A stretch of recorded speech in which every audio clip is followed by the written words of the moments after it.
Nggak perlu jauh-jauh ke kota Yogyakarta, kita bisa bikin bakpia patok Jogja yang rasanya enak banget, mirip sama yang dijual. Tanpa oven, cukup pakai teflon. Siapkan 300 gram kacang hijau yang sudah direndam selama 2 jam. Rebus dengan air mendidih selama 5 menit. Kemudian matikan kompor, diamkan selama 30 menit. Selanjutnya masak kembali selama 7 menit.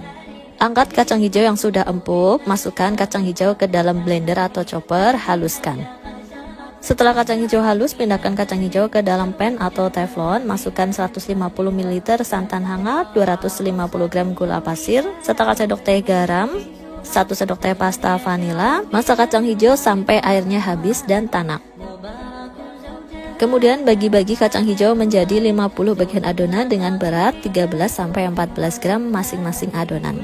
Selanjutnya sisihkan, tutup dengan plastik supaya isian kacang hijau tidak kering. Kemudian membuat kulit bakpia, siapkan 250 gram tepung terigu protein sedang, 50 gram gula halus, 50 gram margarin, 2 sendok makan minyak goreng, aduk sampai berbulir, kemudian masukkan 100 gram air, uleni sampai adonan kalis. Tidak perlu seperti membuat donat harus kalis elastis, cukup kalis saja. Sisihkan adonan, tutup menggunakan plastik supaya tidak kering.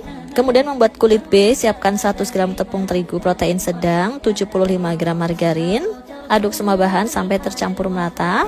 Tutup adonan B dengan plastik supaya tidak kering. Istirahatkan adonan B dan adonan A selama 30 menit supaya adonannya elastis dan mudah dibentuk. Setelah 30 menit kemudian, bagi adonan A menjadi 40 bagian dengan berat 11 gram. Dan adonan B juga sama dibagi menjadi 40 bagian dengan berat 4 gram.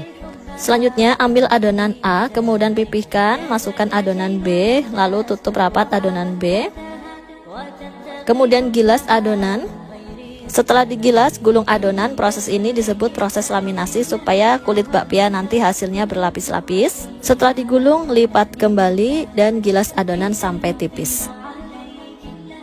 Kemudian isi kulit bakpia dengan isian kacang hijau, tutup rapat isian kacang hijau dan rapihkan kulit bakpia. Setelah selesai dicetak, panggang bakpia di atas teflon yang sudah panas. Masak menggunakan api kecil sampai bakpia matang. Jangan lupa dibalik supaya matang merata. Setelah bakpia matang, angkat dan siap untuk disajikan. Satu resep menghasilkan 50 pieces kue bakpia patok khas Yogyakarta. Selamat mencoba!